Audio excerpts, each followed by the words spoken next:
I only ever knew that life. We kind of were born into it somewhat, and so my earliest kind of memories, we've always been doing kapa. Every weekend, going to practice, being with people that do kapa haka, that was our life. That was our upbringing. If I think about our upbringing in Te Huinga Waka, we grew up with a whole lot of whānau in Australia, and we're brought up like actual blood relatives, aunties and uncles, cousins. Yeah, those are good memories. But it wasn't until I was actually an adult that I realised that we weren't related at all. Growing up as a kapa haka kid, you're exposed to some really cool teachings that you don't realise that you're being taught, and so often we'd be the ones that would learn the words first. The more te we would know it, even though we weren't in the whare or in the kitchen or in the hall learning it, we'd just kind of pick it up by osmosis. And we came back to Tāmaki, came back to Aotearoa and joined Te Wakahuia.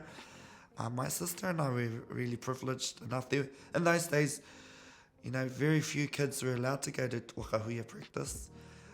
But auntie and uncle knew, with mum being a solo mum and wanting to bring, awhi us, she was able to take us to practice.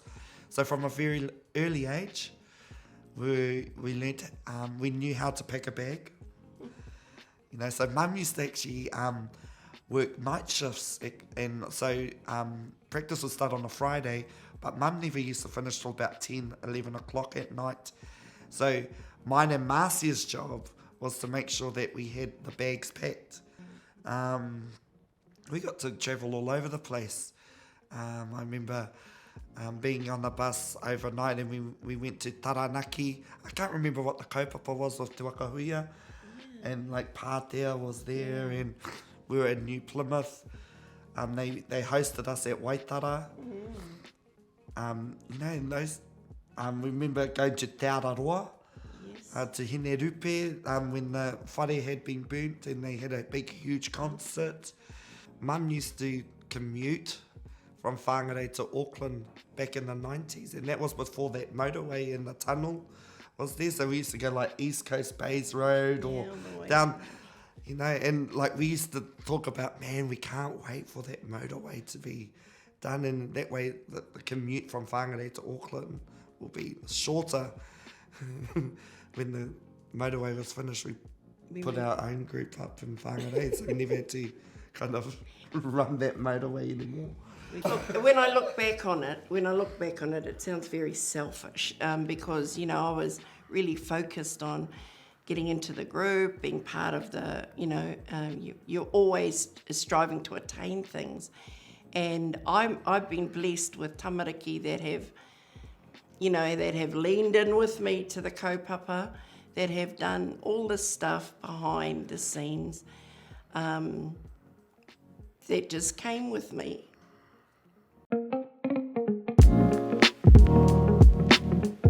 Kapa haka is a vehicle to kind of share knowledge, aroha e manaki, and that actually, without the people around you, there's horekau he kaupapa. And so often, and me and Marcia laugh about this, like think, oh gosh, this is, do we need to go to this hui? And there's like a little voice in the back of our head, and I think, oh, yes we do, because we could hear our mum in our ears, me mahi a te kaupapa, tutuki, kia tutuki. So I think those kind of things, our love for our marae and our ahurea, our culture, our identity, I think has been a special thing that Mum's kind of given to us to kind of carry on. We often joke, man, it's a hard job being a Māori. There's a 9-to-5 job and then 1,000 other jobs, and I think that's the 9-to-5 job supports you to be able to do the 1,000 other jobs, basically. But again, would I have it any other way? Probably not. So yeah, I think back and I think of the little kids that came with me. I think that we were blessed by Auntie and Uncle, and that Marcy and Otene and Joby came under the tutelage of probably the most powerful, creative, inspirational couple of kapa haka in our time. Otene, just a bit of an aside, but Otene, when he was 7 years old, he said to me, "Mum, I feel sorry for Pākehā people." I said to him, "Why do you feel sorry for Pākehā people?" He said, "Because they're not Māori." Now, if everything that I've done in my life could turn to custard, I never felt the way that that boy did at 7 years old. And I'm thinking to myself, well, if everything else turns to custard, I'm pleased that he thinks, that he knows, that he feels that being Māori is the ultimate.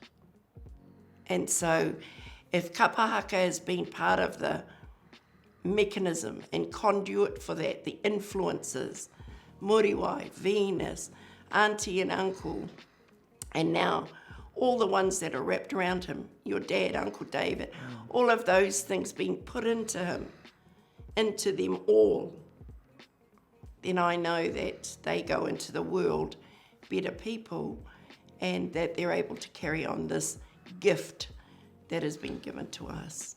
And so we're a blessed family to actually have come into that heritage.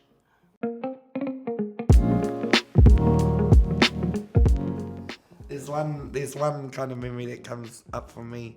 We're proud as punch of Mum, oh wow, she was the kaitātaki at 92 with Te Hui Ngā Waka.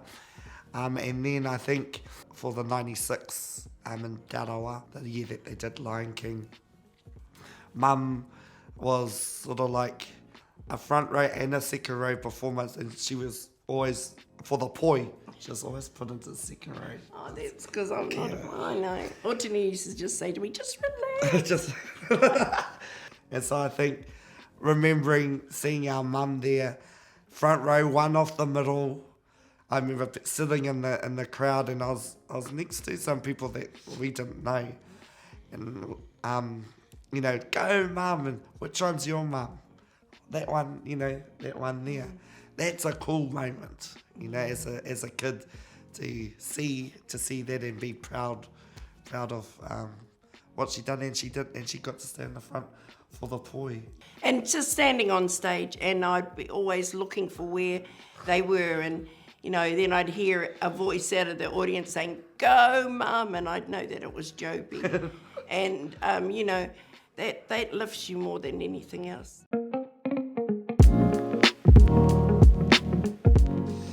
That kapa haka, the kapa haka that I've grown up is the kapa haka that Ngāti Whātua owns and becomes and is being proud of who you are, where you come from, singing the songs, our tupuna songs, our whenua songs, because who else is going to sing about us?